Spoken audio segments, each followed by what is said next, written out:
had some pretty thick patches of fog this morning, but the good news is we will clear out, and I say we'll warm up, but we're actually going to stay below normal for today, 60, 61 degrees, with your norm being 65. So we're on the cooler side, and we've been there, and we're going to stay there for at least the next several days.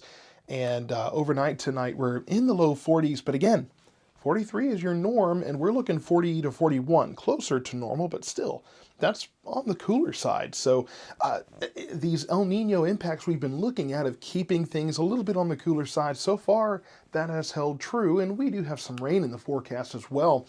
For your almanac today, 7:05 a.m. was your sunrise, 5:22 for your sunset. First quarter on the moon phase, and just 31 days until Christmas Day. So we're getting into the second part of our holiday season. Of course, we just had Thanksgiving yesterday, and there will still be some Thanksgiving festivities, but around our house, the moment Thanksgiving Day is over, Christmas time has begun. And that is true too here at South Metro Weather, so we'll have some fun with that. You look at the water vapor today, and you can see that this area of dry air has prevailed over most of Texas. You can see this moisture pulling out. We had a couple of systems move through. One yesterday that pushed south of us, that pushed some clouds up, and I think we might have just had a few sprinkles, but as a few of you saw, you sent pictures in where most of the precipitation that was falling from the sky, it just evaporated before it got to the ground. And we had another disturbance overnight, push some clouds through. But today, I think we could see some upper level clouds from this little bit of moisture coming in from West Texas. But I think for the most part, we're going to be clear today. So it should be overall nice. That will change late Saturday night into Sunday morning. Now we're talking, right now the timeline puts the front right around here around midnight. So, I mean, this could very well just be an overnight deal. Looks like it will bring some rain, and it will bring cooler temperatures.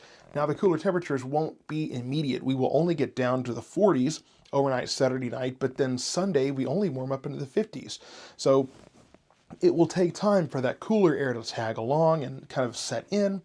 But the rain will move in along the front, and right now it looks like the best chance for rain is going to be in our eastern areas. So really from Waco to Hillsboro to Cleburne on east. So it doesn't mean you won't get any rain west of there, but the best coverage will be in the eastern parts of Texas.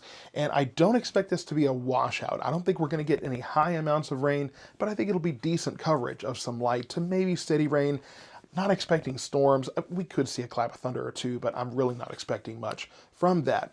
Any rain we get will be helpful, though. We are still looking at abnormally dry conditions across our area, but man, you consider where this map was during the summer and things have greatly improved. I mean, we're just looking at abnormally dry for the vast majority of the area, and really only moderate drought from Comanche to Hamilton to Gatesville, and then deeper conditions down south of Gatesville. But hey, that's continuing to greatly improve for our area. So we will continue to share these maps that come out every Thursday, and next week's should look even better. So we'll keep track on that.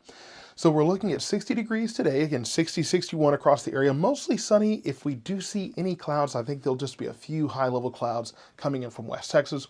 40 overnight tonight, 61 Saturday, so ahead of that front we do warm up a little bit. And then overnight Saturday night, the clouds will keep us warm, maintain some of that daytime heating that we get as the showers move through. 44 degrees for your cool, but then for your low. But then yes, Sunday we stay cool with that breeze from the northwest. 52 degrees for your high there.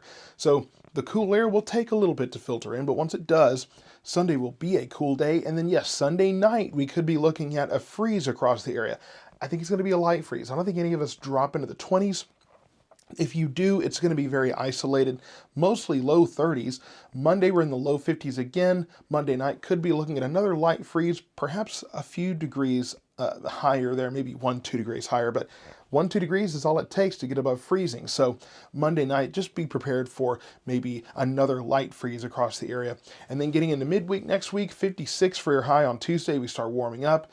And then southwesterly winds return Wednesday, 60, and then looks like Thursday we start to inch downward again, and it looks like we do have another front coming in Friday. So Thursday, showers possible ahead of that front, maybe a little bit cooler with the rain around and more clouds. And then Friday does look like we have another front coming in, and that finishes out November. So it does look like we will start December with a fitting cool down and really temperatures that are normal for that month. So El Nino is doing us a favor, taking us from a warmer than average summer to so far a cooler than average fall. So stay tuned. Of course, Thursday will be the last day of meteorological fall. Meteorological winter starts on that Friday as we get into the first day of December. So stay tuned as we prepare for winter in north central Texas.